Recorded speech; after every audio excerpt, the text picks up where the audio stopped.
Bonsoir tout le monde. Bonsoir tout le monde. Bonsoir. Est-ce qu'on est là? Oui. Est-ce qu'on est là? Oui. Est-ce qu'on est content d'être là? Comment ça va? Très bien. Voilà. Donc aujourd'hui, je suis là. Je me porte bien. Par la grâce de Dieu, si vous me voyez ici seul, ça veut dire que je ne suis pas sous l'emprise de quelqu'un.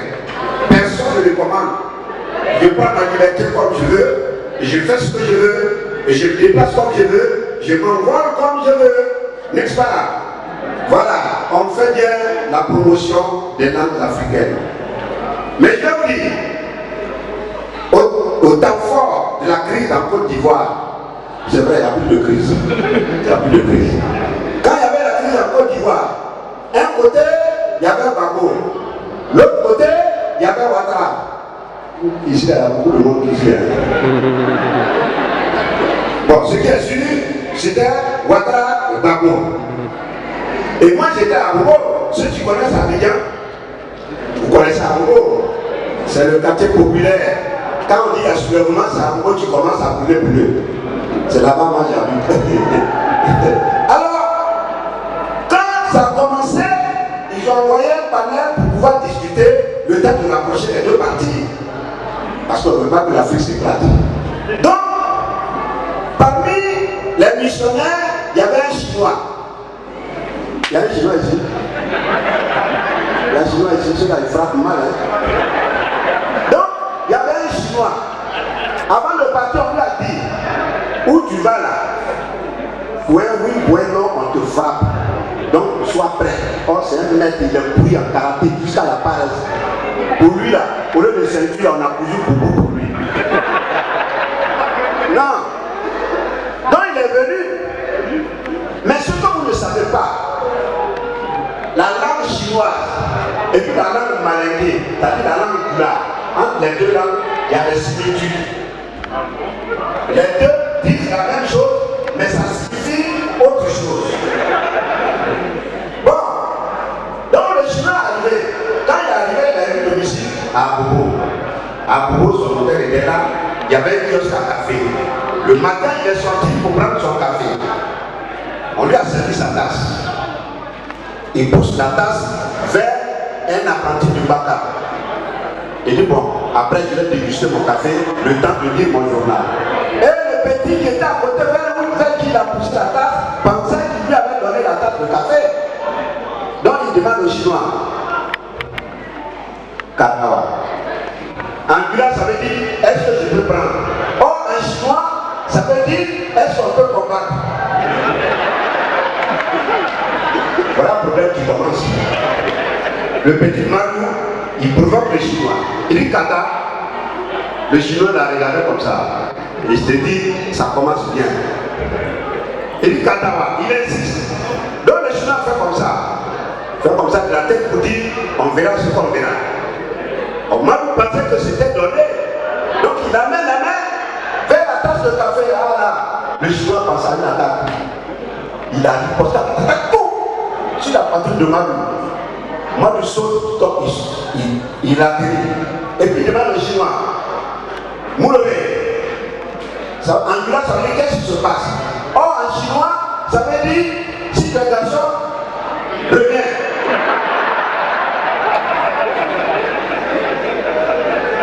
Donc le Chinois pensait avoir affaire à un maître de karaté aussi. Il a commencé à prendre position. Il a pris position. Donc Madou, il regarde ça. Il dit, aïe, quelle est loi? Il demande au Chinois, quelle est loi? En Gula, ça veut dire, c'est pas là. Or en chinois, ça veut dire, je suis très bien.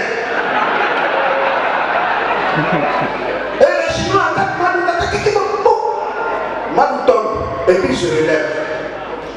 Et il demande au Chinois, Nga Boule Kila.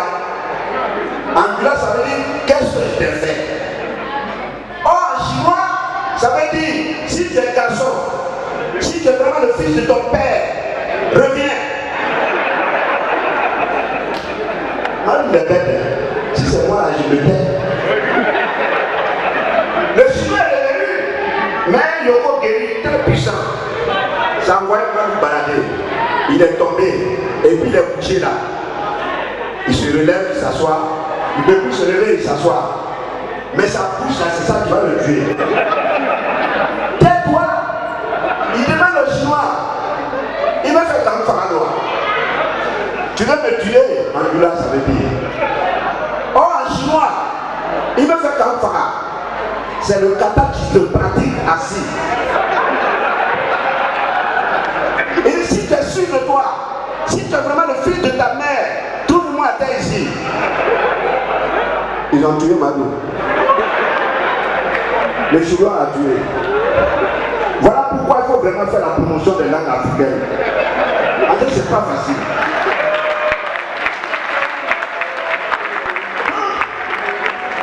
Mais moi, non, ça c'est rien. Moi, à Bignan, j'ai un ami. On l'appelle John. John, non, c'est un produit de Bob Marley. Bob Marley, quand tu le vois, c'est Bob Marley tout craché. Son habillement, rouge, jaune, vert. Chaussures, rouge, jaune, vert. Chapeau, rouge, jaune, vert. Même ses dents, là, quand il sourit, tu vois rouge, jaune, vert. Son caleçon, rouge, jaune, vert. Et il s'appelle John. Quand tu l'appelles John, il dit yes, yes, c'est pareil, et c'est ça là, sa réponse. Mais un jour, non mais John il est aimé. Il est aimé dans le quartier par tout le monde. Les filles là, on ne parle pas. Ami à tout le monde. Et ce jour-là, John allait se promener. Et dans sa promenade, il y a une voiture qui l'a fauché. Tata, bon, on l'a amputé. 2 bras. John est devenu manchot. Il a perdu les 2 bras. Mais sa bouche, quand tu lui dis,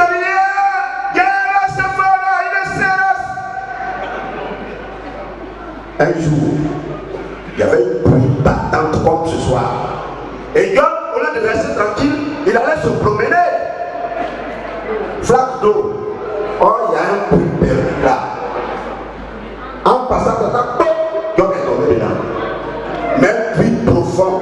Quand tu laisses un caillou là, tu vas jusqu'à la briqueterie. Tu reviens avant d'entendre le caillou tomber dans le puits tout.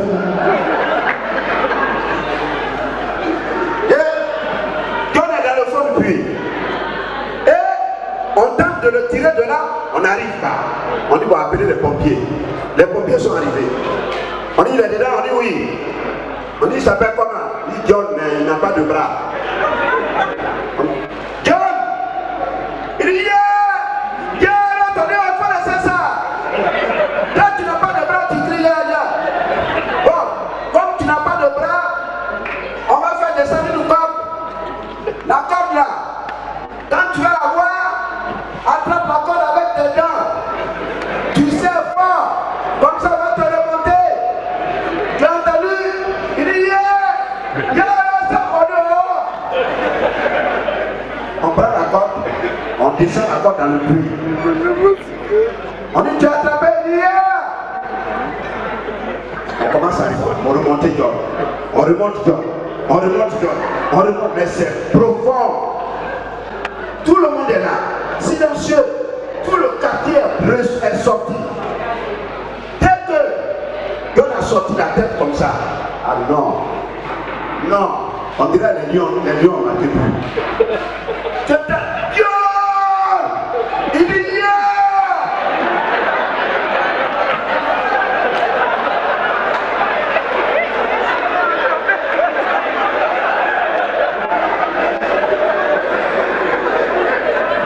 Dans le puits. À cette fois-ci, c'était fatal. Quand t'as tout, John est mort. Il y a un pompier qui est descendu pour faire remonter le corps. On dit, ah donc, tu pouvais descendre. Et puis tu as laissé le pauvre mourir. On ressort le corps de John. Il faut aller l'enterrer. J'étais dedans. On allait à l'enterrement. Au cimetière. Il y a un règlement. On dit cimetière à l'enterrement là. On ne dit pas le nom de quelqu'un. Si on dit ton nom, demain c'est toi on enterre. Et tout le monde est informé. On allait enterrer John.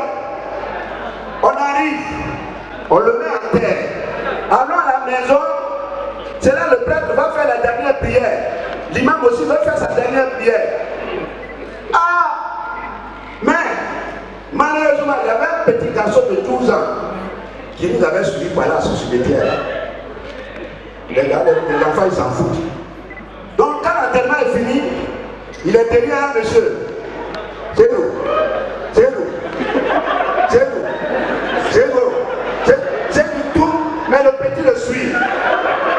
C'est lui va se cacher, le petit le suit. Il dit c'est nous. C'est nous, c'est que lui, il est déjà mort. C'est nous. Les larmes de c'est nous ont commencé à couler. C'est nous. C'est nous. C'est nous. Ah! Ibrahim, il y a quoi? Toi, Ibrahim, là, qu'est-ce que je t'ai fait? Ibrahim, je t'ai fait quoi? Ah! Ton père, Boukari Kela, j'ai dit son nom. Ton oncle Karim Kela, j'ai dit son nom. Padre Kela, j'ai dit son nom. Sekou Kela, j'ai dit son nom. Dirissa Kassi, j'ai dit son nom. L'imam Koulibaly Kela, j'ai dit son nom. Le peuple Bertrand Kela, j'ai dit son nom. Quand il tourne vers moi, je donne dos. Il tourne vers moi, je donne dos. Et il a cité le nom de tout le monde. Tout le monde. Le lendemain, tout le monde est mort. J'étais le survivant, le rescapé. Et dit bon, soit, comme ils sont tous morts, il faut reconnaître la force de Dieu. Je vais donner ma vie à Dieu. Je vais aller me baptiser chrétien. Donc je suis allé voir un homme de Dieu. J'ai dit pardon. Je suis venu te voir pour que tu me baptises.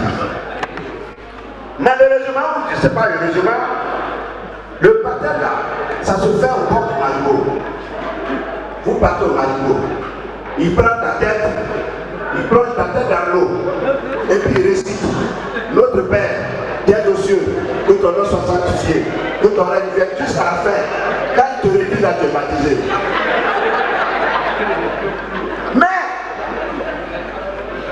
Mais, le prêtre, celui qui fait le baptême, il est bête.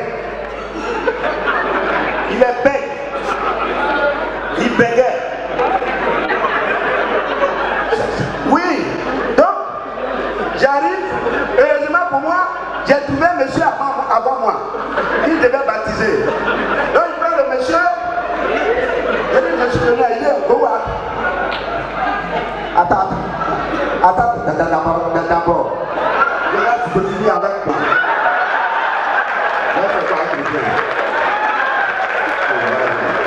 J'ai donné l'eau et je suis parti. Quand je suis parti, j'ai dit bon, là, c'est fini. Je vais être musulman. Je vais à la mosquée vendredi. Quand on a fait la prière de vendredi, après l'imam a eu un son. On lui a dit, Dieu lui a parlé. Il dit le soir, à la prière de 19h, il y a quelqu'un qui doit mourir dans ta mosquée. Quand tu vas dire Allahu Akbar, jamais Allahu Akbar, on se redresse. Le premier qui va se redresser là, il est mort. Il y a des musulmans ici. Il y a des musulmans ici. On a vu des musulmans. Mais là, je ne parle pas de toi. Tu es musulman aussi. Donc, l'imam arrive à la maison, il appelle sa femme. Il dit à côté de lui ici. Le soir, il y a quelqu'un qui va mourir dans ma mosquée. Il a dit quand je vais dire Allahu Akbar, jamais Allahu Akbar, le premier qui va se redresser là, on va l'enterrer. Et vous connaissez la solidarité féminine de bouche à oreille. Toutes les femmes de la mosquée sont informées. Il appelle son fils. Il dit à cette fille ici. Toi, tu n'as pas dit que quand tu finis de manger ta drogue là, quand on te parle là, tu n'entends pas. Le soir là, quand je vais dire Allahu Akbar, si tu es vraiment drogué là, il faut tuer. C'est le premier à lever la tête qui va mourir. Solidarité masculine. Tous les hommes de la mosquée sont enfants. Mais qui va donc mourir? Qui va mourir? Donc, 19h, chacun avec son petit truc dans son cœur. On était là, l'imam est devant, le musée est là, les premiers dignitaires qui sont là, au premier rang, moi j'étais dedans aussi. Donc l'imam commence à réciter, premier verset, et puis il dit, Allahu Akbar. Il est là, il récite, il dit, jamais Allahu Akbar. Et d'habitude, c'est lui qui se redresse le premier. Mais cette fois-ci, il est là, en mode abaissé. Il regarde à droite, tout le monde est abaissé. Il regarde à gauche, tout le monde est abaissé. Il dit, il veut parler. Ça veut dire aujourd'hui, là, ça va se faire. Il dit à Musin, il faut te lever à terminer la prière. Le Musin dit, tu es malade. C'est toi l'imam d'ici. D'habitude, c'est pas Dieu, c'est le premier à me lever. Il faut te lever à terminer la prière. Il dit, bon, il faut donner l'ordre aux femmes derrière. Elles vont pas se lever à terminer la prière. Il dit, l'imam, ce que tu sais là, tout le monde sait ça. Il faut te lever à terminer la prière. L'imam dit, bon, d'accord, si c'est moi que vous attendez, il dit, vous allez pousser les champignons dans cette position. Tout le monde va rester comme ça jusqu'à la fin de sa vie. 30 minutes, ils sont comme ça. Personne ne se lève. Vous savez comment ils sont rentrés à la maison? Chacun marchait comme ça. Merci beaucoup. Donc, Michel, l'invité spécial de cette soirée dédiée à la mort.